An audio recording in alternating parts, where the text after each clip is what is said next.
Well,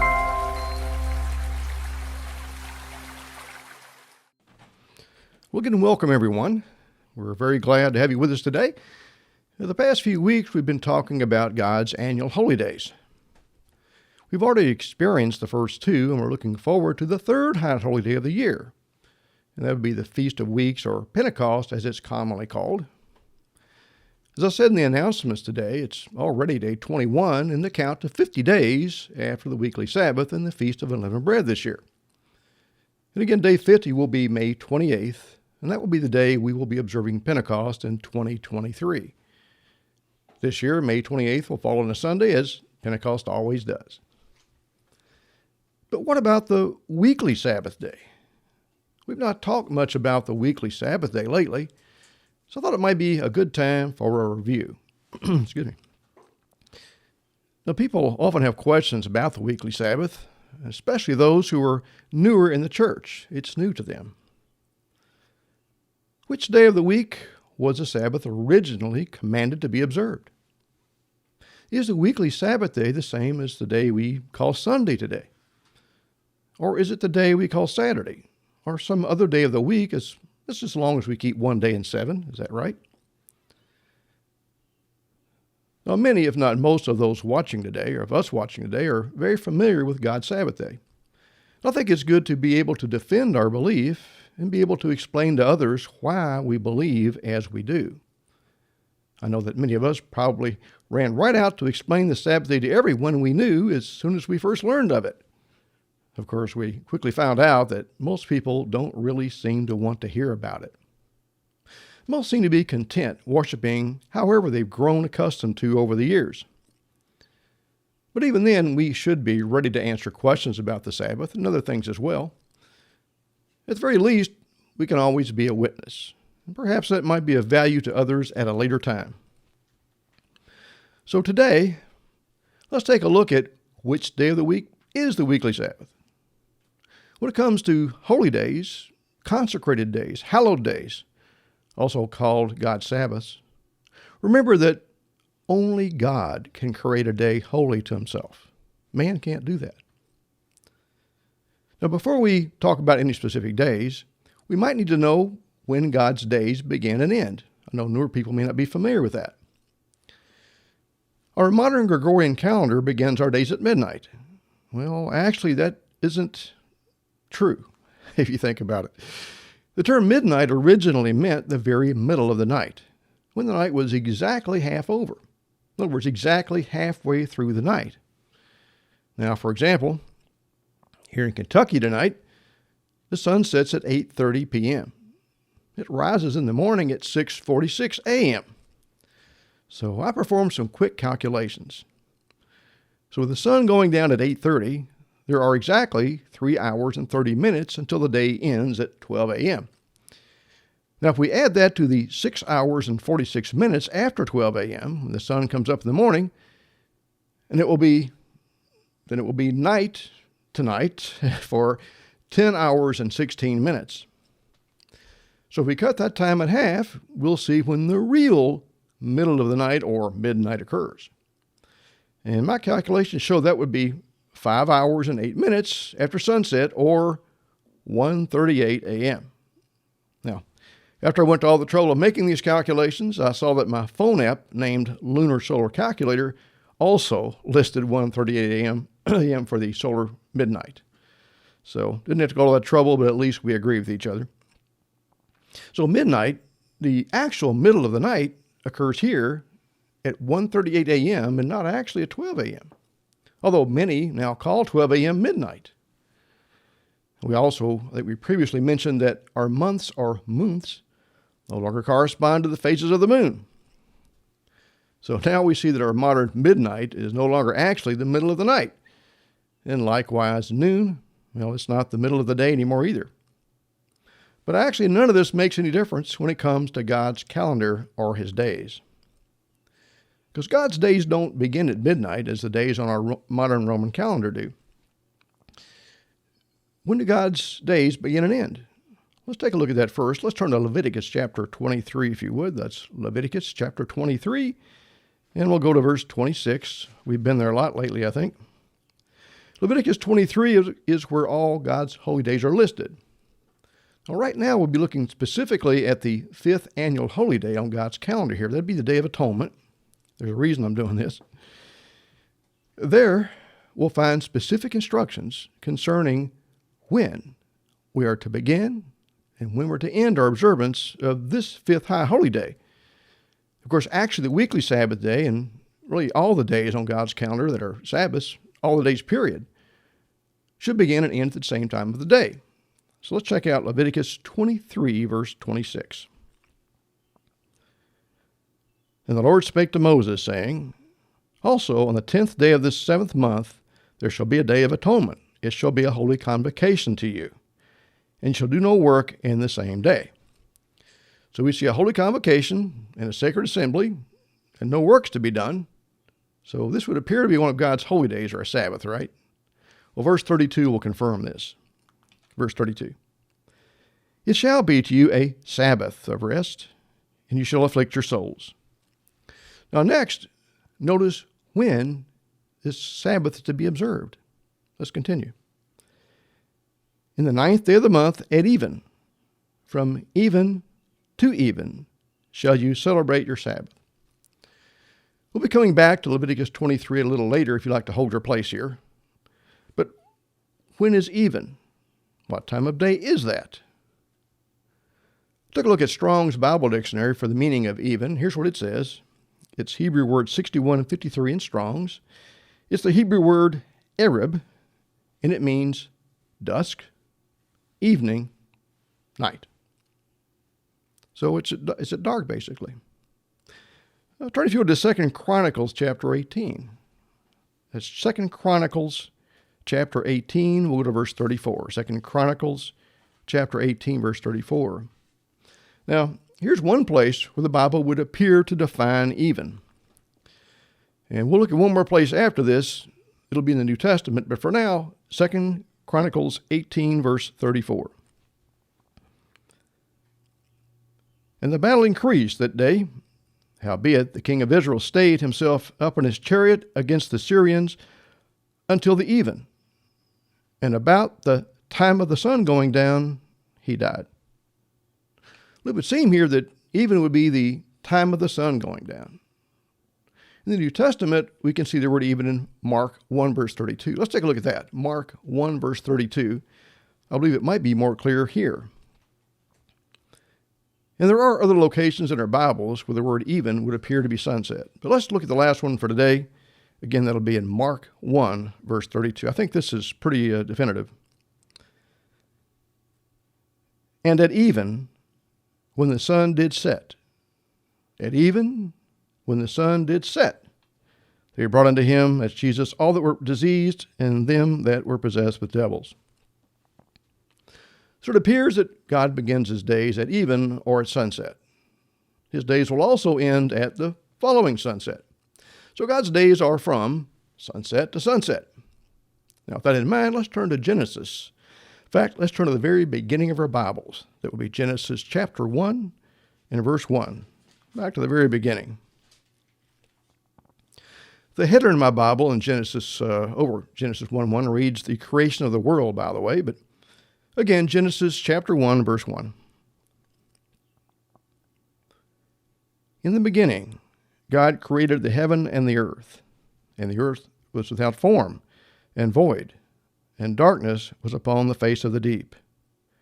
And the Spirit of God moved upon the face of the waters. And God said, Let there be light.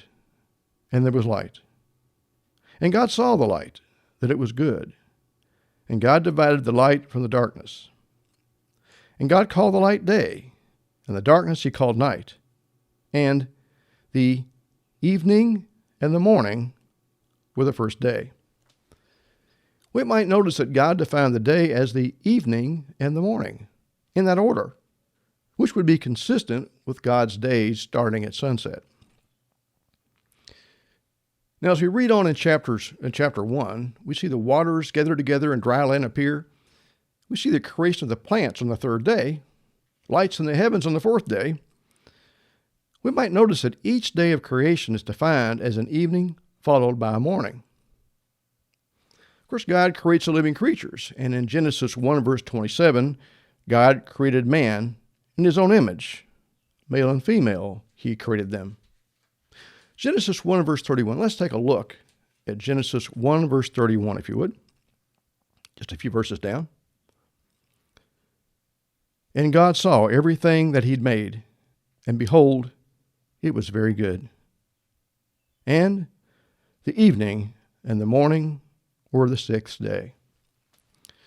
So again, the sixth day appears to be defined as the evening followed by the morning. Now, for the next three verses, let's take a look at Genesis chapter 2, verses 1 through 3, the very next verses here. Genesis 2, verse 1. Thus the heavens and the earth were finished, and all the host of them. And on the seventh day, God ended his work which he had made, and he rested on the seventh day from all his work which he had made. And God blessed the seventh day and sanctified it, because that in it he had rested from all his work which God created and made. The word sanctified here is the Hebrew word 6942 in Strong's, and it means to pronounce or observe as clean, to consecrate, to dedicate, to hallow, to be or keep holy. That's the definition of sanctified, according to Strong's anyway.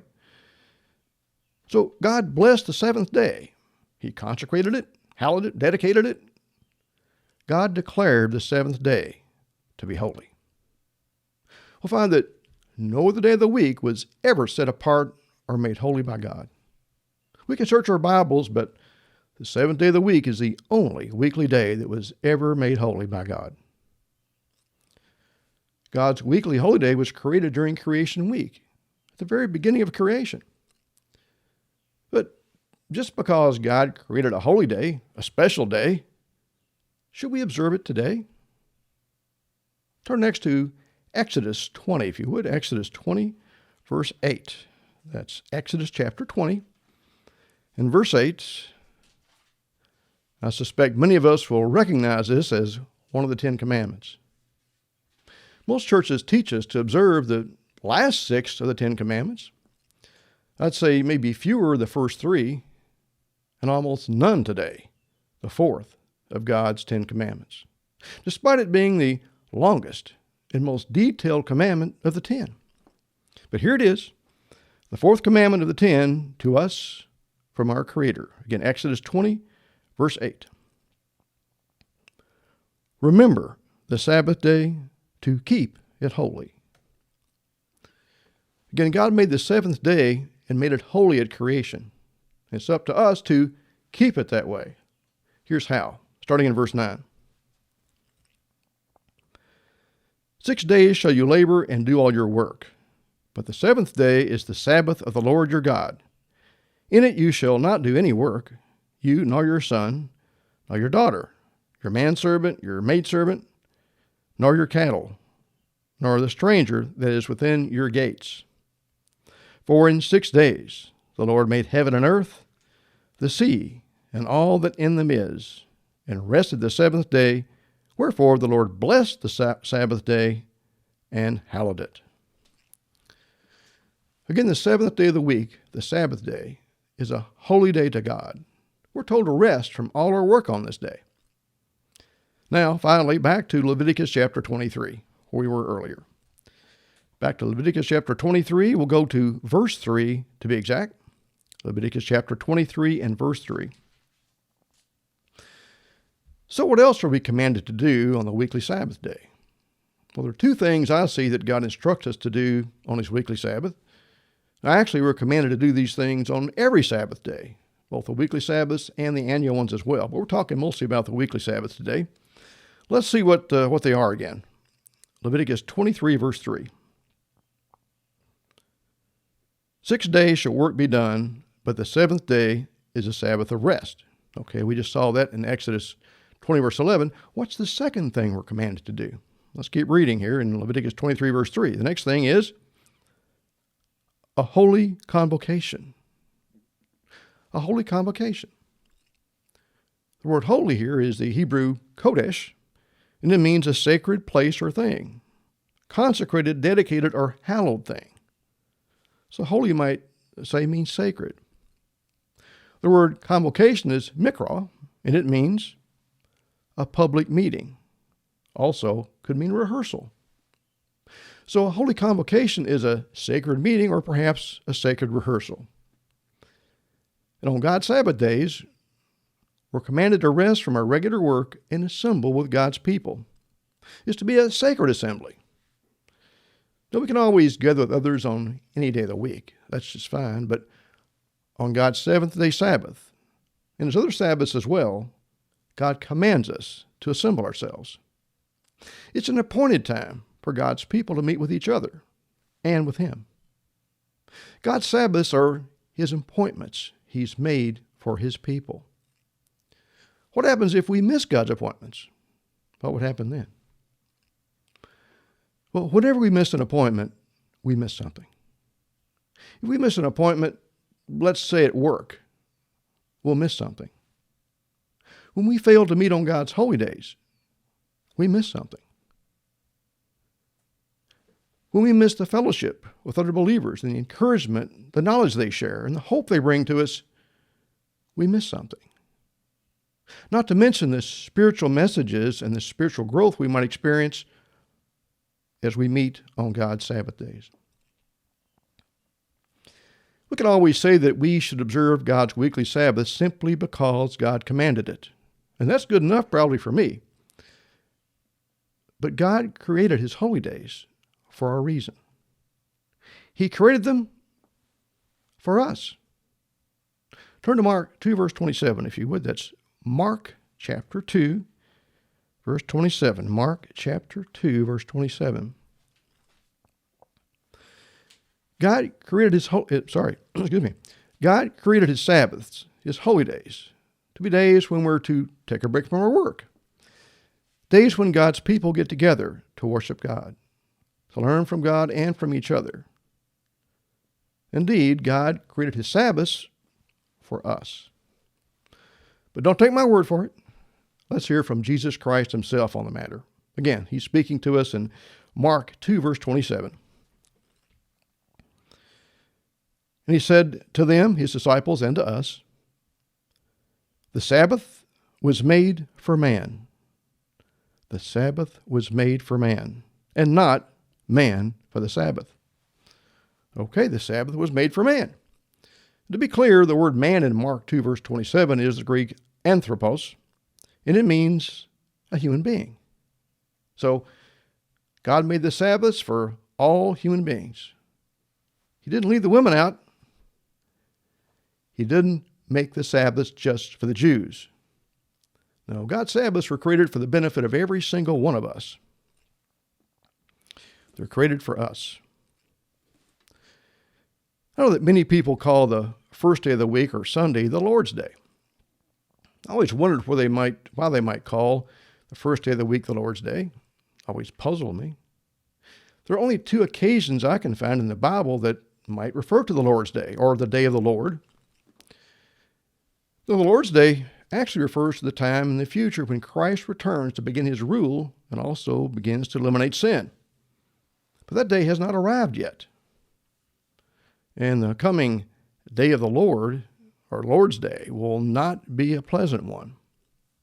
Let me just read Isaiah 13, verse 9 to you, as it describes the day of the Lord, or possibly the Lord's Day, as it refers to the coming of Jesus Christ. Here's what Isaiah says in Isaiah 13, verse 9. Behold, the day of the Lord comes, cruel both with wrath and fierce anger, to lay the land desolate, and he shall destroy the sinners thereof out of it. And 1 Thessalonians 5, verse 2 reads, For yourselves know perfectly that the day of the Lord so comes as a thief in the night. And John, you might recall, saw a vision of the day of the Lord. This in Revelation. He called it the Lord's Day. The day of the Lord, Lord's Day. Same thing. Again, this was a future vision of the time of Christ's return. Let me read it to you in Revelation 1, verse 10. Here's what John said. I was in the Spirit on the Lord's day, and heard behind me a great voice as of a trumpet, which of course this is going to refer to the coming of Christ. Now this day of the Lord, or the Lord's Day, refers not to any day of the week, but the day Christ returns to remove Satan and establish himself as our King of Kings, Lord of Lords and King of Kings. We know a great battle will ensue, and of course we know who wins. But it won't be pretty in the short term. And that is the day of the Lord, or perhaps the Lord's Day, spoken of in our Bibles.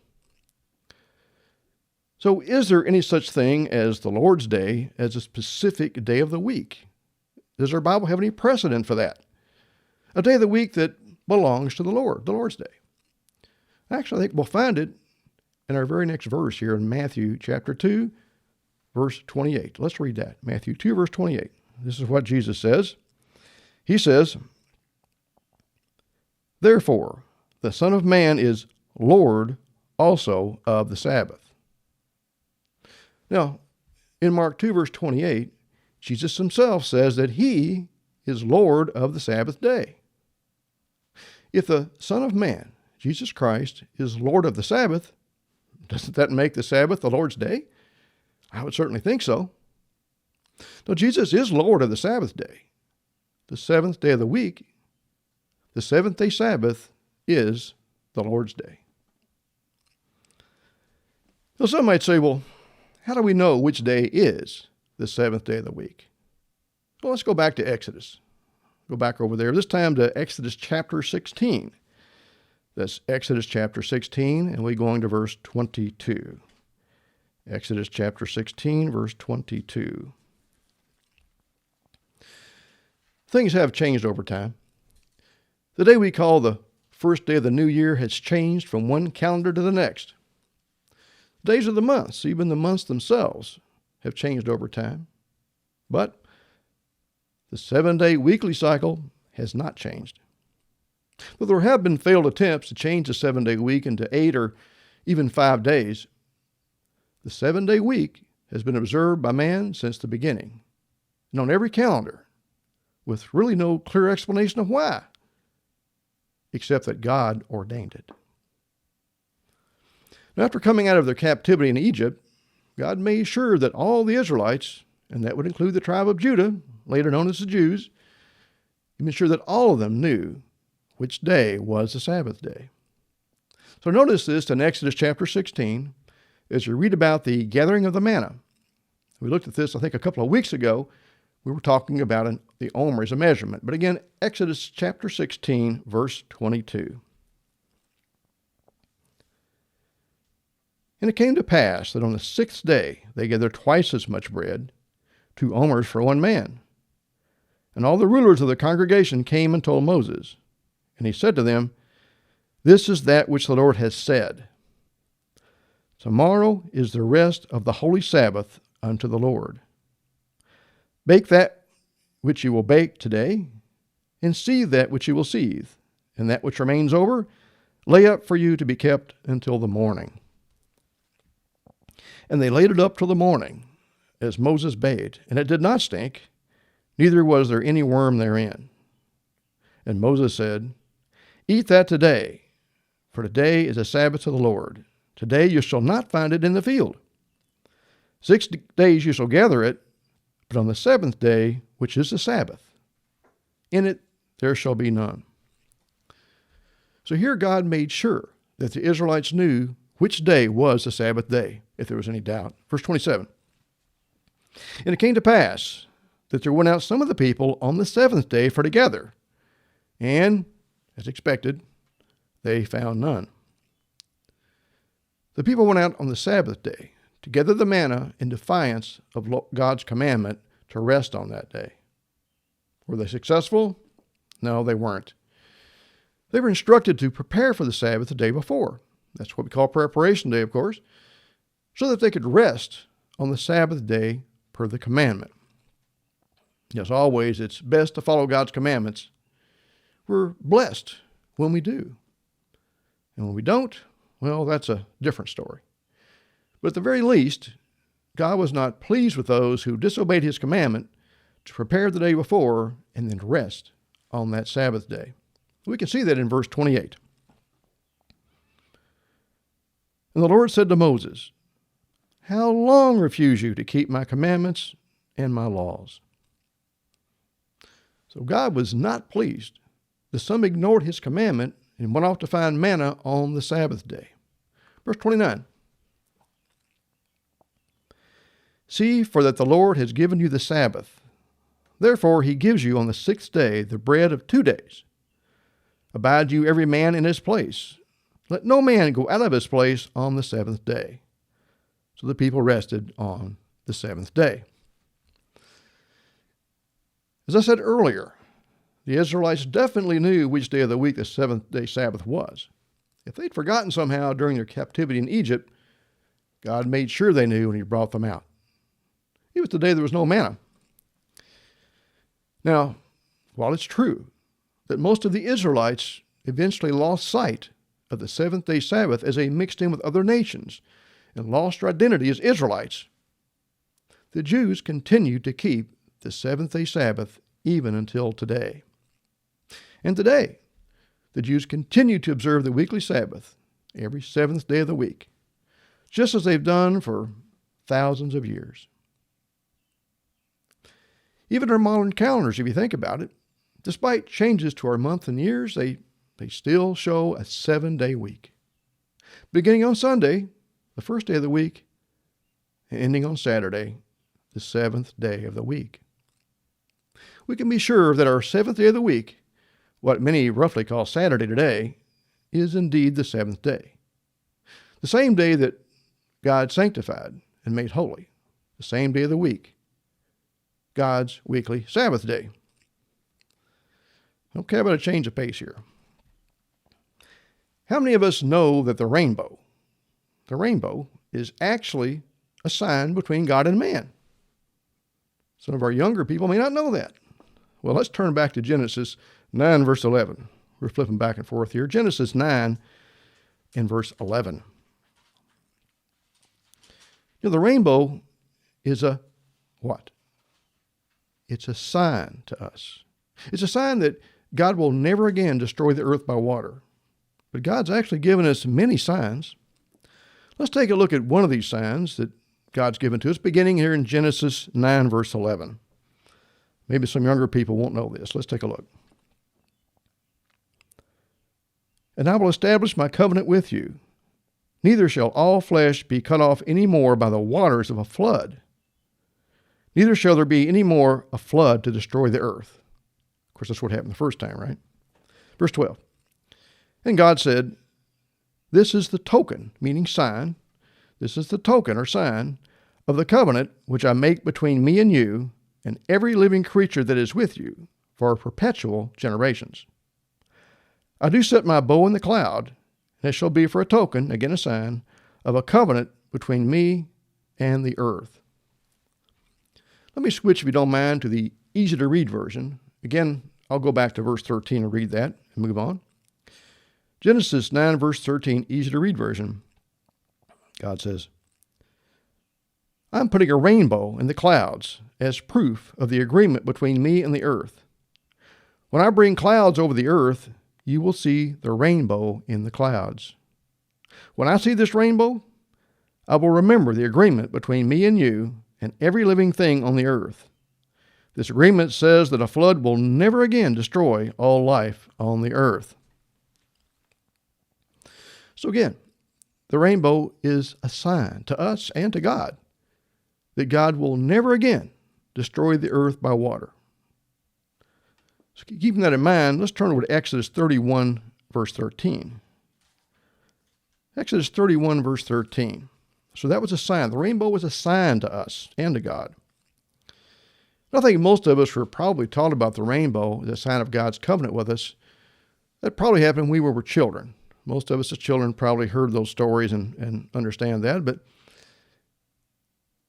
how many of us were taught that the Sabbath day is also a sign between God and us, like the rainbow?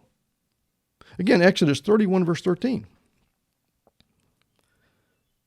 Speak you also to the children of Israel, saying, Verily, My Sabbaths you shall keep, for it is a sign between me and you throughout your generations, that you may know that I am the Lord that does sanctify you. Well, sanctify here is the Hebrew word 6942 in Strong's. It's kadash. To sanctify means that God makes, pronounces, or observes us as being clean, ceremonially or morally. So in other words, he will forgive our sins and make us clean. What about verse 16? Verse 16. Wherefore the children of Israel, now remember that we are the children of Israel. If we're followers of Jesus Christ, then we're grafted into the family of Israel. Again, Exodus 31, verse 16. Wherefore the children of Israel shall keep the Sabbath, to observe the Sabbath throughout their generations, for a perpetual covenant. It is a sign between me and the children of Israel forever. Of course, meaning eternal, perpetual, without end. For in 6 days the Lord made heaven and earth, and on the seventh day he rested and was refreshed. Notice that verse 17 refers back to the creation when the seventh day week and the seventh day Sabbath began. The sign between God and man, the Sabbath, will continue without end. Now, this message is clearly intended for the children of Israel. Let's look at Galatians chapter 3. If you would, Galatians chapter 3, looking at verses 6 and 7. Galatians chapter 3, verses 6 and 7. So, do we really count? Are we children of Israel, as I just claimed? Well, if we are, then God is certainly talking to us, and the Sabbath would be a sign between God and us, certainly in this case. Again, Galatians 3, verse 6. Even as Abraham believed God, it was accounted to him for righteousness. Know you therefore that they which are of faith, the same are the children of Abraham. So if we have faith, if we're believers, then we're the same as the children of Abraham. And of course, the children of Israel are also descendants of Abraham. Drop down to verse 28, if you would. That's Galatians 3, verse 28. We read that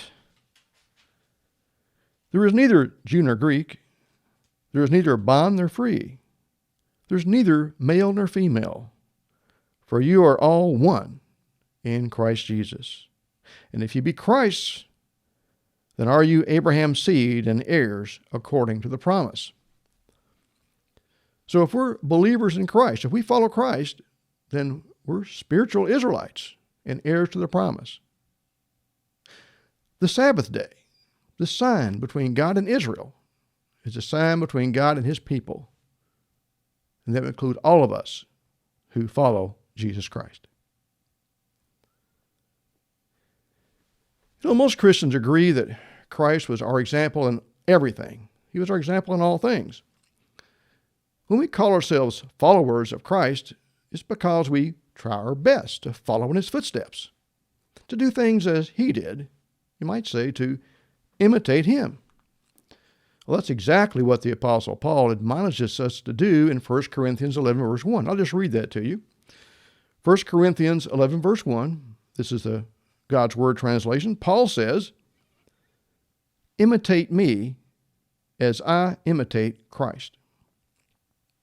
Well, we would do well to imitate Christ, to walk in his footsteps, to do what he did, to follow his example, the example he gave to us. So, the question then is, did Jesus keep the Sabbath? Good question. Turn to Mark chapter 1, if you would. That's Mark chapter 1. Look at verse 17 this time. Mark chapter 1, verse 17. Mark 1, verse 17. At the very beginning of Jesus' ministry, Christ was gathering his disciples together. They went to Capernaum and in a synagogue. We'll see that Jesus taught that day. Which day of the week was that? Let's see. Mark 1, verse 17.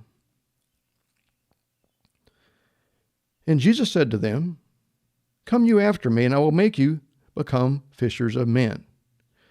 And straightway they forsook their nets and followed him. And when he had gone a little further thence, he saw James the son of Zebedee and John his brother, who also were in the ship mending their nets. And straightway he called them, and they left their father Zebedee in the ship with the hired servants and went after him. And they went into Capernaum, and straightway on the Sabbath day, he, Jesus, entered into the synagogue and taught. Note that Jesus went into the synagogue on the Sabbath day and taught. I'll take a look at Mark 6, verse 1, if we would. I think it's 5 chapters over. Mark 6, right there in verse 1. Now, at the beginning of Mark chapter 6, Jesus had returned to the area where he'd grown up. On what day of the week did Jesus begin to teach in the synagogues there? Again, Mark 6, verse 1. And he, Jesus, went out from there and came into his own country, and his disciples followed him.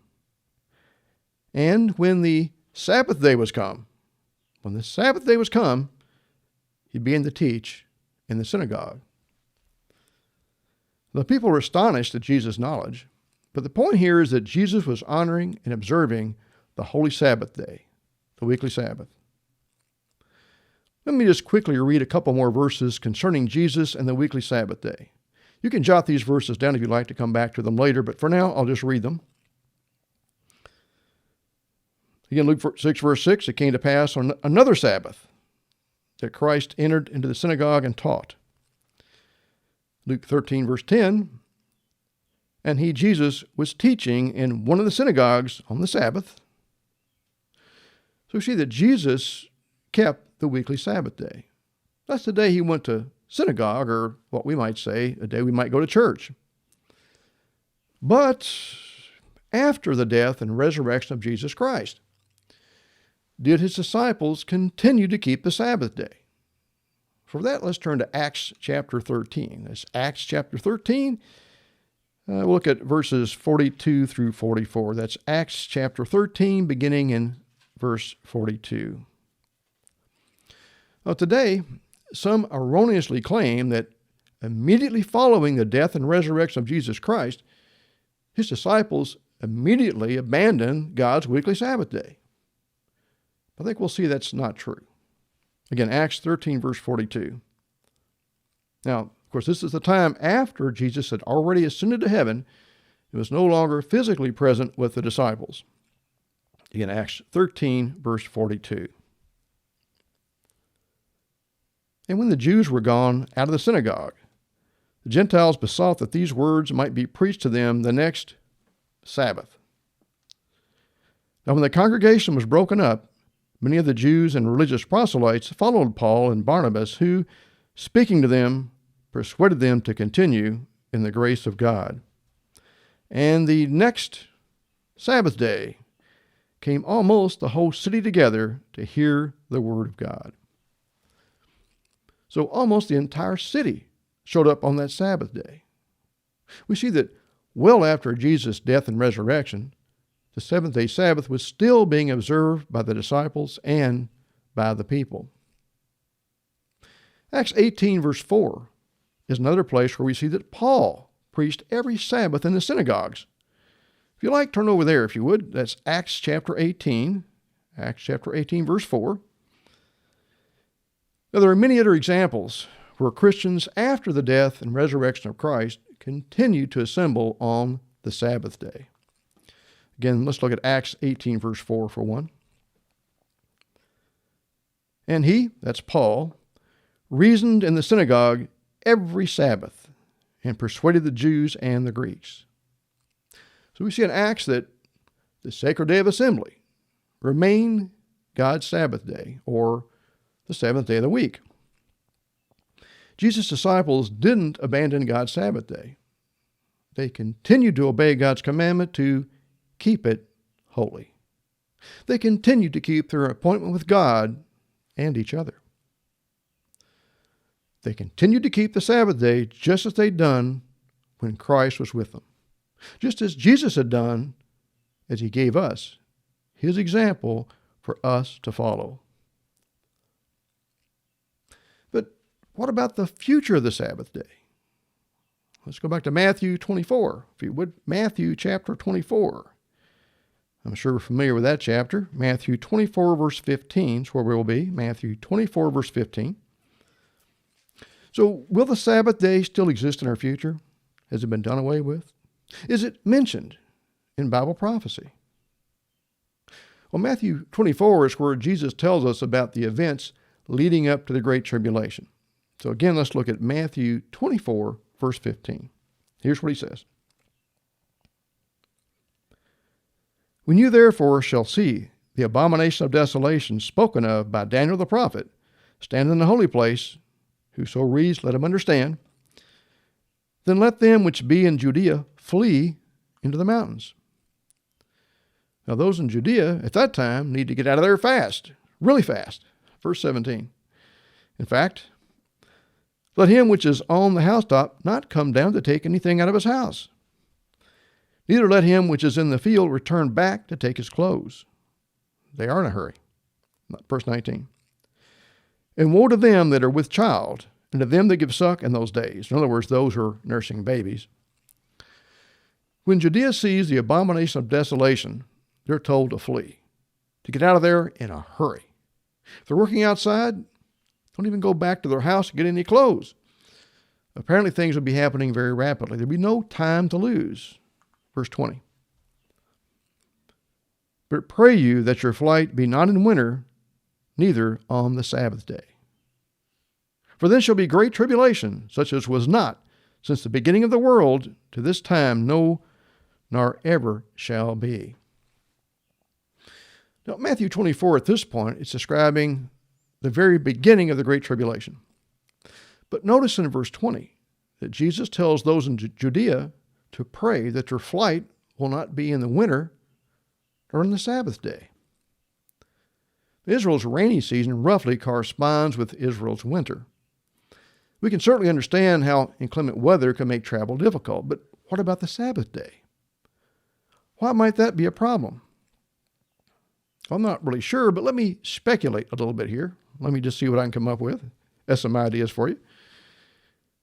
I understand that public transportation is sometimes hard to find in Israel on the Sabbath days, particularly around Jerusalem. Buses and cabs are fairly scarce as people there cease to work on the Sabbath day, so they don't have a lot of transportation available.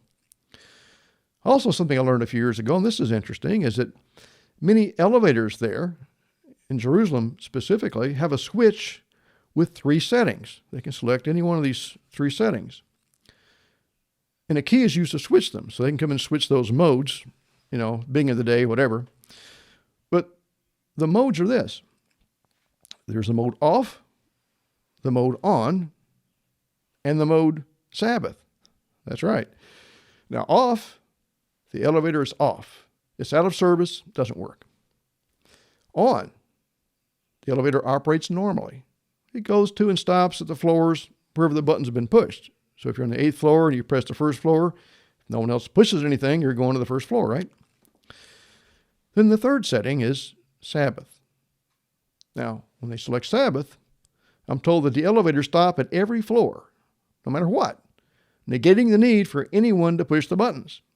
Now, some believe that pushing these elevator buttons on the Sabbath day is a violation of God's Sabbath day law, or some other law we can talk about later, but we'll talk about that more in the future.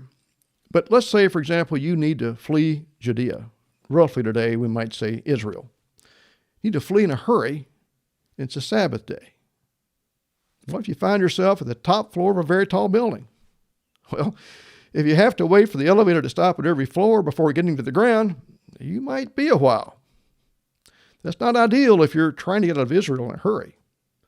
Then when you finally get to the ground floor and go outside, just try to find a cab or a bus.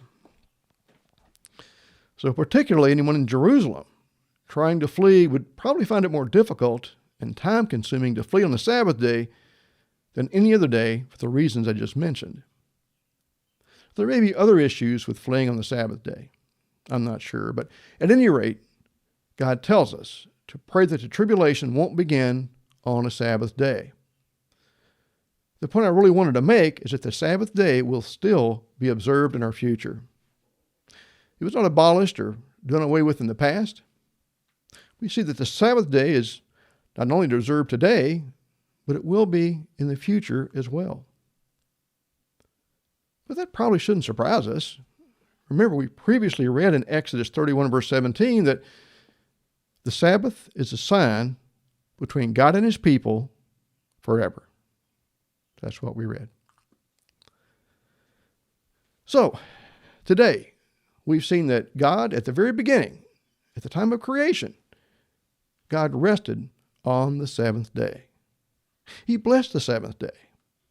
He hallowed it, and he made it holy.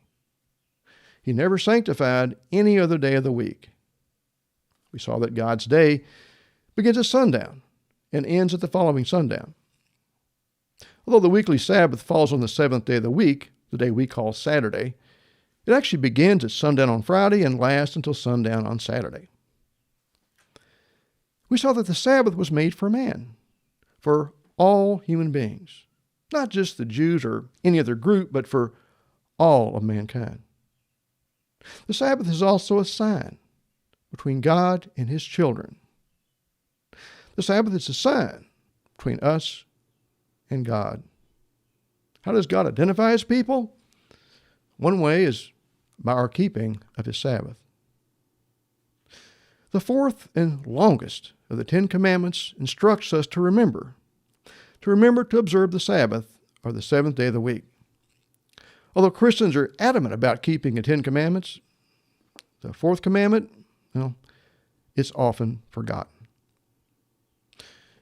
And we saw that the Sabbath is not just a time to rest, but also to hold a holy convocation or a sacred meeting, what most describe as going to church. God commands us to rest, but also to assemble together on his weekly Sabbath day. We saw that Jesus kept the Sabbath, and after the death of Christ, we saw the Sabbath was still observed. The disciples and the people continued to keep the Sabbath day holy. Specifically, we saw that Paul continued to observe it. In the future, when those in Judea were instructed to flee, God speaks of the Sabbath day even then. So it's clear that God commanded the seventh-day Sabbath beginning at creation. Jesus observed it. His disciples continued to observe it after Christ's death. We even see the weekly Sabbath day in the future. So knowing all this, why then do most Christians consider the seventh day of the week a regular day or often a work day? And why do most assemble or go to church on Sunday now? What happened? When was it changed? Why was it changed, and who changed it? Well, join us next time for Who Moved My Sabbath?